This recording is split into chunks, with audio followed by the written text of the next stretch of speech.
You ready? You ready? Good morning, everybody. Good morning. How are you? Happy Tuesday. Good morning, Maddie. Happy Tuesday. Happy Tuesday. Tune in Tuesdays with Maddie and I. I want to welcome everybody here today. And as soon as we get going here, I'll let actually Maddie cover off some of our housekeeping items for this morning. Yeah, so feel free to turn on your cameras if you would like. We'd love to see your smiling faces. And just so everybody has an idea, can somebody type in the chat? So you guys know where it is. If you have any questions, say hello in the chat. If you have any questions to where that is, you should be able to just hit the chat button at the bottom of your screen. Oh, hello, Donna's got it. Or the thumbs up button, something to, you can figure it out now. Good morning, Donna from Nova Science. We are happy to have you. We're happy to have all of you here today as we talk about 2021 and what that means for your organization and your business going forward. So I'm going to get started here. Again, please jump in at any time with the chat and turn your cameras on and the thumbs up. Love that, Judy. Thank you so much.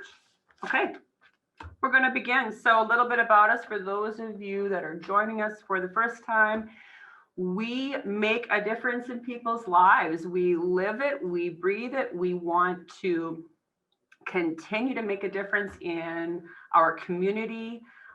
Thank you to those who nominated Uyghurs for the community award with SABEX. It was really exciting for us to be able to put that whole concept into motion. Yeah, it's wonderful.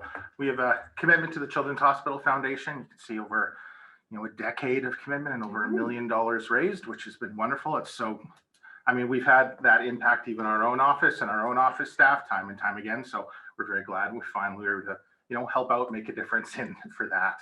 Absolutely. And there's our team. So just because we are down here talking to you this morning, we got people up there doing their thing. And I want to do a notable mention this morning because seriously, if you left it to me and Matt to run these shows, it would be nothing short of what, Maddie? Chaos. Chaos. So Danielle, who works very, very closely, Danielle, she's going to stand here. So she is a very key player on group retirement as well as the group benefits area. She is the mastermind. She puts all this stuff into a usable and presentable format. So thank you. She is absolutely vital to our team. So we're going to start off with a poll. Hopefully it should work. The question is, have you started goal planning and setting targets for your organization? We're into Q4, well into Q4. We have 2 months left in 2020. Isn't that absolutely mind-blowing? It can't end soon enough. That's exactly it. We're getting the sense that, okay, there is this race for the finish, and we've got this year just careening. It just seems to be really, really moving forward. So it's so important to start your planning early, communicate with your team early, make sure everyone is on the same page. We found, and we'll get into this a bit more later, but corporate communication can be a huge boon in making your employees be engaged and actively working day to day for your organization. Absolutely. Everybody wants to kick in their ideas and their input. So, wow, we've got about a 70% majority here. It's good. For goal planning for the remainder of 2020. That is excellent news. We'll talk a little bit about that and why you should be goal planning for 2021. So when we think about 2020 and what a year. I mean, what a year from companies that ceased the recruiting process. There was layoffs. We had a new leaner landscape, right? When we think about the employment sector. Yeah, and it's not going anywhere, unfortunately. COVID is not going to be continuing for at least the next year, I would think, at minimum. So, I mean, what did we learn from this? What are one of our owners, Cliff, always says is what went right, what went wrong, and what would you do different? So that's a good way to like look at the year in general. What did we do well? Did we pivot? Did we do, if we could go back and do it again, would we do something differently? Yeah. What would we do differently? What areas? He hasn't texted me back. Oh, we have Sir, was there a question? I'm guarding your coffee here. And I'll take those because I'm going to clean those right away. Yeah. Oops. Donna, we can hear you. Donna. There we go. We muted you. Feel free to unmute yourself if you do have a question, though. Awesome. So technology became the focus, and whether or not we wanted to embrace the theme of technology, it no longer became a situation of, okay, just we'll see what happens. We'll see how the year rolls out. So we'll talk a little bit about digital marketing. It's here to stay. Yeah. What are you finding, Matt? What are you finding in the group benefits space for this? It's been a learning curve, but even insurance carriers are having to kind of learn as they go because they've never experienced anything like this either. So beyond just these digital marketing offerings you can see on the screen, in regards to benefits, people had to, go paperless. They had to close their office down. They had to set up their call centers from home, and we still need to call them constantly to get information, and then their clients and their book of business call them. So beyond what we've had to do with, Zoom and Teams, and LinkedIn is a big one, especially, and the one we predominantly use is Workplace, and it's been great for us to be able to keep in contact with our team, keep a face to the relevance. It's true. Yeah. It's true. Digital marketing, like it or not, is here to stay. And I think that, we're going to have a question regarding this later, but for your organization, for your business, what are you finding? Are there themes in your organization and business that are no longer relevant? Is there outdated material? Is there a sense that there's something that doesn't serve what you do or represent you in the best light that you should have moving into 2021? Yeah, there's a lot of things I know in the last months. We've looked at everything we do and it's like, well, why do we do it this way? Why do we do all this paper? Why do we do this? Since we don't have to. Everyone's trying to run a little bit leaner. So taking an introspective look at your day-to-day. I mean, we have routine meetings with this in the benefits team. I'm sure you guys do in GRS as well. Absolutely. Of how can we be more efficient with our team's time? How can we get more from less, which is what we talked about last webinar. Absolutely. When we see how company and organization budgets have been really slashed, there isn't the money out there for typically what you would see for a multiple rehiring, or I'm going to hire specifically for this role. And we're finding that companies, especially moving into 2021, are going to be very aware of what the budgeting concerns are for staffing. And even things as simple as LinkedIn, for example. So about a month ago, we went through a big LinkedIn thing with our organization. Make sure everybody has it, you're comfortable with using it, all that kind of stuff. And just seeing, like for a free tool, seeing the engagement, just for speaking for myself, I went from, it sends you an email, you showed up in one search this week, to now I'm getting over 100, just from making a few profile changes, that kind of stuff. So it's a very easy way to get your name out there, and you can, we'll be sharing this on LinkedIn after. So absolutely. It's a great tool we found that, if we can reach 100 people by spending half an hour a day on LinkedIn versus 100 people cold calling or 100 people mailing a letter or door to door, it's a whole trying to pivot and reimagine how we see our clients and find new ones. Exactly. Reimagine finding where those areas or pockets of our wonderful province of Saskatchewan, where those people are here locally as well as not locally. And I think about, people at home, Maddie, kitchen table marketing. So the kitchen table marketing replaced shoe leather marketing. We were very used to our roles. And I use that very loosely defined because I think our roles are always changing, Matt. Mm-hmm. But that shoe leather marketing where you would go out and you'd introduce yourselves and you think of nothing of it on site to just go and say, hey, listen, this is what I do. This is what our organization is all about. And now you walk in the door, it's like, if they let you in the door, which makes sense. So then we have to, we can't keep doing this.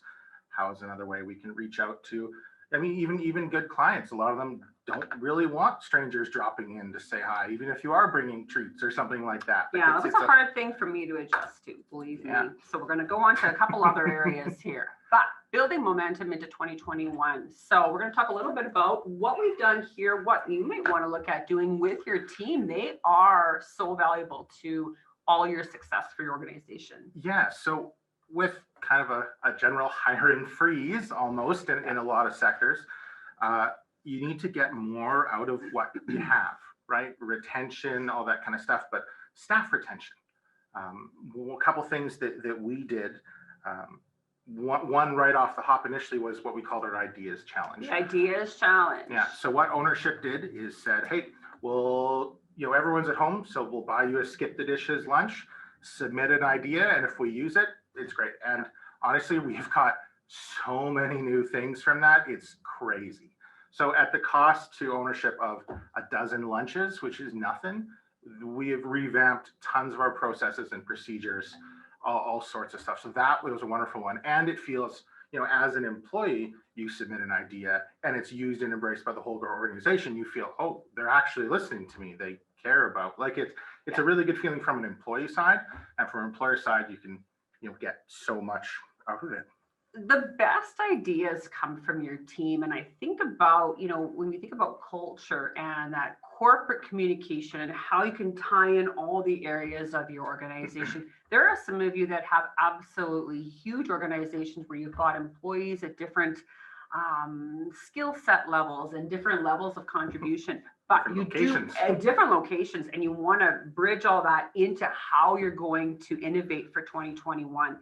And I would invite you to look at doing that survey, do some type of engagement with your team, because the ideas are unbelievable that are out there. We were shocked to you think you know your colleagues. I think you know your colleagues.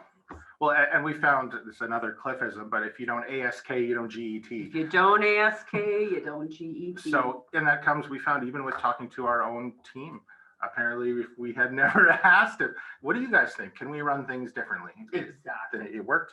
The other big thing we did is corporate communication. So every Tuesday and every Friday, ownership and management, and now some of us that have been getting us to do it, we do a corporate address. So it's a video on that workplace platform that we talked about, and we get announcements, we get notifications, we talk about social committee stuff, and it's a mandatory thing. So Tuesday morning and Friday to wrap up the week, we get announcements from ownership, like the one this morning talking about Christmas and Halloween. And so it's a really good way to stay connected. And honestly, I found, again, speaking as an employee, the communication of hearing what ownership is thinking, them passing it down to us every week, and not, only in a meeting or that kind of thing. It's become it's become part of our process procedure. And I think when you can take an ideas driven concept in your organization and business, and hey, it sounds really good,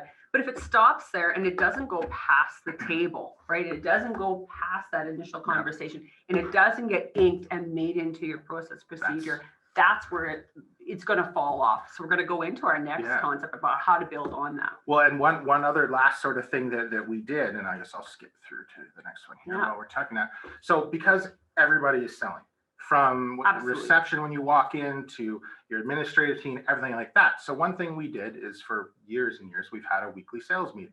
First thing in the morning on Mondays, and now it's Tuesday afternoons. Love that. So it's the whole sales team would get together, so we were on the same page. We could share, wins, losses, how would you have done it differently, all that kind of stuff.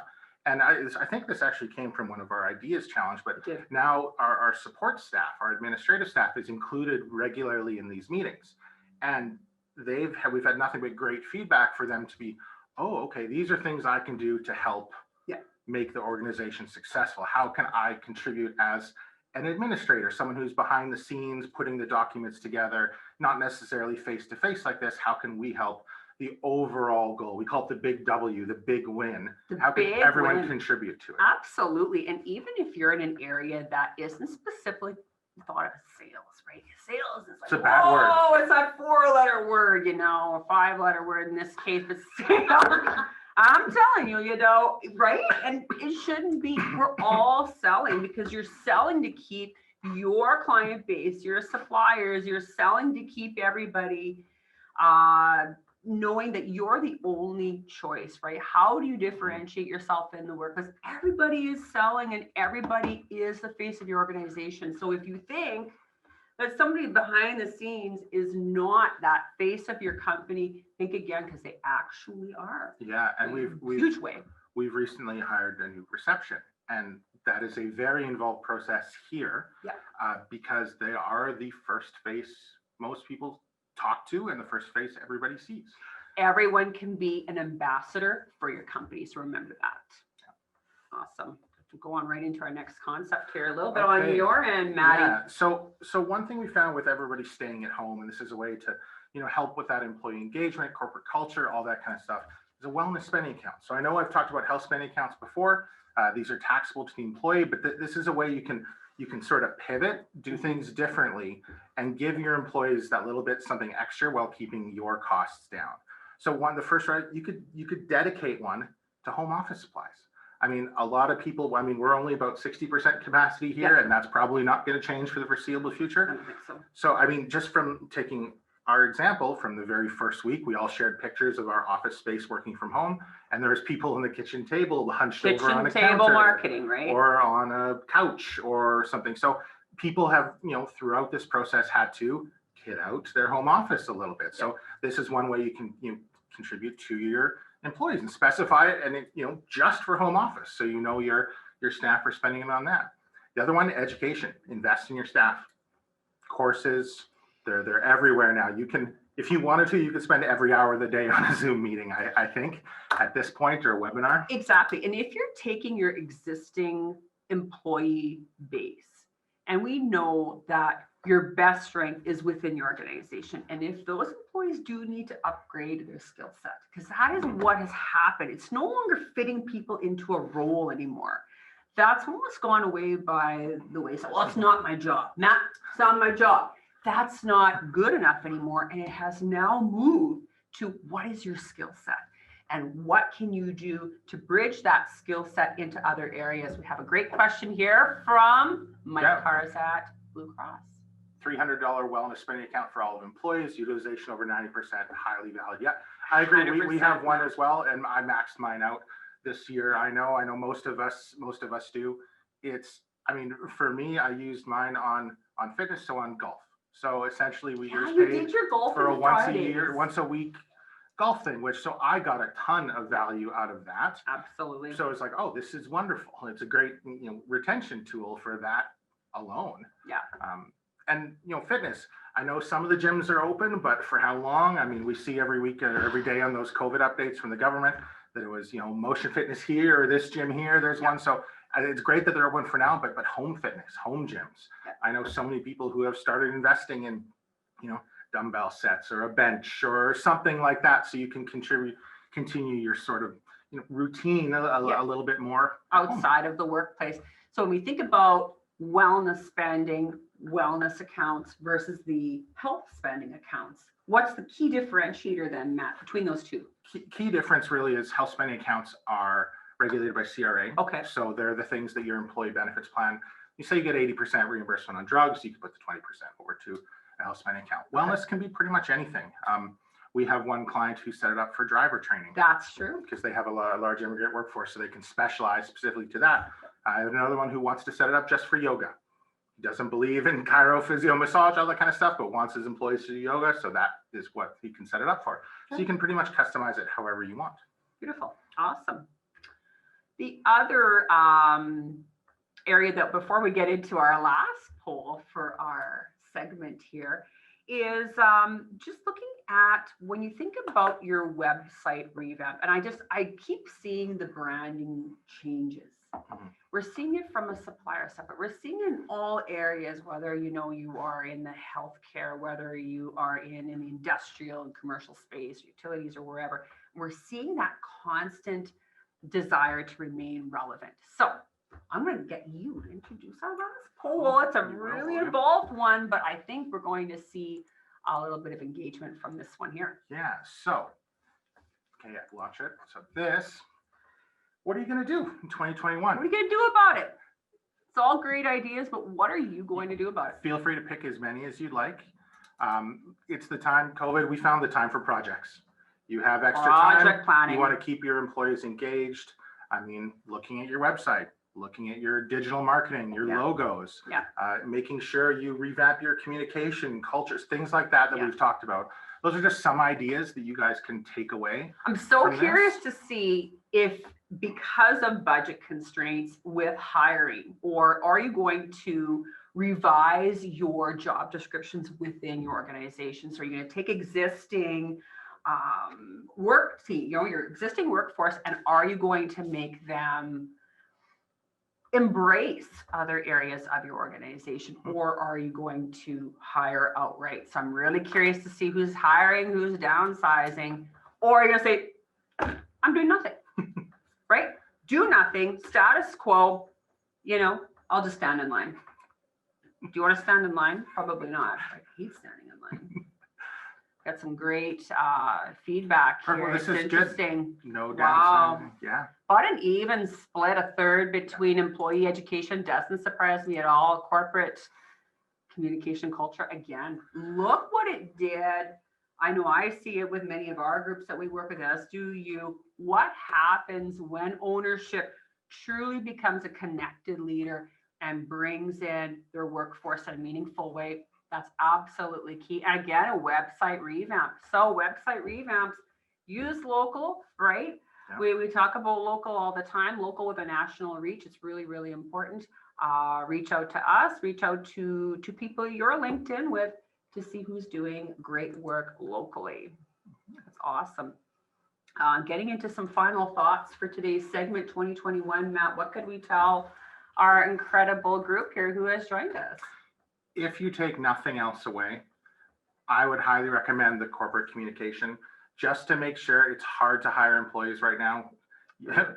You put out an opening, you'll get hundreds because everyone is so desperate.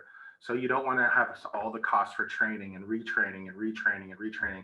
I mean, to give you an idea on corporate culture, we just had an employee come back last week who was gone for 7 years, and this was the first place she wanted to come back when she was finished raising her kids. So that was a wonderful kind of, we're doing something right. Yeah, I know, right? We can't back, be that hard to get along with. And I would say even since then we're improving constantly with communication. That is probably the number one thing that we have pivoted and did really, really well internally, at least for our own staff. And in both ways, and not to be afraid of what those dangers are. Okay, dangers, opportunities, strengths. I know Cliff talks about this all the time. And what are those dangers or opportunities? How can they be harnessed into strengths? Because they always can in some way. And again, you're not going to want to stand in line. You're going to want to get ahead of it going into 2021. Yeah. So does anybody have any questions? Feel free to unmute yourself if you'd like, or type it in the chat, whatever you think is easier. For those of you who have left us a Google review, and do follow us on LinkedIn, we love it. Thank you for that. We are going to be posting this after the webcast, and stay tuned because we have some plans for 2021. We will be reaching out to you and to much of our wonderful contacts and clients, because we want to hear what you're doing in your organization, and we want you to come and talk to us and tell others who are watching what you are doing really, really well, because chances are if you're thinking it, so is somebody else, and they might not be outright asking the question, but we can all give each other great feedback and help each other grow. We need to be there for each other in Saskatchewan, and especially now going into 2021. Perfect. All right, so it doesn't look like there's any questions. So at that, we always try to keep these under half an hour or as close to as possible. So we will wrap it up here. Thank you very much, everyone, for joining us. Have a fantastic rest of your October. Stay tuned for our next webinar, and stay well. Take care. Bye for now.